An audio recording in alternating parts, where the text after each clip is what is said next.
حضرت عائشہ صدیقہ رضی اللہ تعالیٰ عنہ فرماتی ہیں ایک عورت تھی اور اسے نبی پاک صلی اللہ تعالیٰ علیہ وسلم نے وہ کلمہ پڑھ کے مسلمان ہوئی، مدینہ طیبہ آ گئی تو حضور نے مسجد نبوی شریف میں اس کے لیے مکان، ایک سادہ سا کمرہ ساتھ مسجد کے بنوا دیا، وہیں رہنے لگی۔ اکثر وہ سیدہ طیبہ کے پاس آتی تو حضرت عائشہ صدیقہ رضی اللہ تعالیٰ عنہ فرماتی ہیں وہ بڑی باتیں سناتی اور آخر میں کہتی وہ ہار والا دن بھی بڑا عجیب دن تھا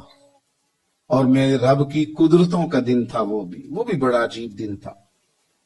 سیدہ عائشہ صدیقہ رضی اللہ تعالیٰ عنہ ایک دن فرمانے لگی کہ تو ہار والے دن کا بڑا ذکر کرتی ہے، وہ کیا دن تھا؟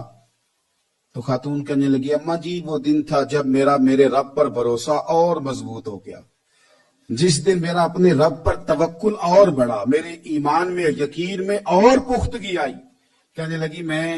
ایک گھر کی کنیز تھی، نوکرانی تھی، اس گھر میں ایک بچی تھی جس کے پاس سونے چاندی ہیرے جواہرات کا ہار تھا۔ اس زمانے میں چمڑے کے اوپر لوگ ہیرے جواہرات لگاتے تھے، کئی دفعہ سرخ رنگ کے چمڑے پہ لگائے جاتے تھے، وہ بچی پہنتی تھی تو کہتی ہوں بچی کے اس نے اتار کے رکھا یا اس سے گرا وہ ہار تو چیل اسے اٹھا کے لے گئی گوشت سمجھ کے اور میرے سامنے اٹھا کے لے گئی۔ گھر والوں نے مجھ سے پوچھا، یہ بخاری میں موجود ہے، گھر والوں نے پوچھا مجھ سے کہ وہ ہار کہاں ہے تو میں نے کہا چیل اٹھا کے لے گئی۔ گھر میں کچھ چوری ہو جائے تو سب سے پہلا الزام کس پہ لگتا ہے؟ ملازمین پہ۔ کہتے انہوں نے مجھے بڑا مارا، بڑی تکلیف تھی، حتیٰ کہ میری شرمگاہ تک کی تلاشی کی، میری عزت اتنی خراب کی میں بتا نہیں سکتی۔ میں نے اپنی زندگی میں ایک واقعہ دیکھا، ایک امیر گھر میں چوری ہو گئی، ملازم کو اتنا مارا کہ وہ چارپائی پہ پڑ گیا، پولیس والوں سے اتنی مار پروائی گئی کہ وہ بیچارہ چارپائی پہ پڑ گیا اور پھر وہ اتنا بیمار ہوا اور کچھ دنوں کے بعد پتہ چل گیا کہ چور تو اپنا بیٹا ہے ان کا، پھر اس کا انتقال ہو گیا۔ اب وہ سیٹھ صاحب اور گھر والے آ کے مرنے والے کے کان میں معافی مانگ رہے ہیں، کان میں۔ تو میں نے ان سے پھر کہا تھا کہ یہ تو اب چلا گیا ہے، تمہارا زور چلتا تھا نا تو تم نے قانون خریدا اور تم نے اسے جتنا ہو سکا تم نے اسے مار پڑوائی،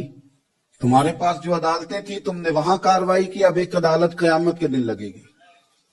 یہ کمزور تھا نا، کچھ کر نہیں سکا۔ میرے نبی پاک صلی اللہ علیہ وسلم نے فرمایا سن لو، اگر سینگ والی بکری نے بغیر سینگ والی بکری کو تکلیف دی ہوگی نا تو قیامت کے دن اسے بھی بدلہ دینا پڑے گا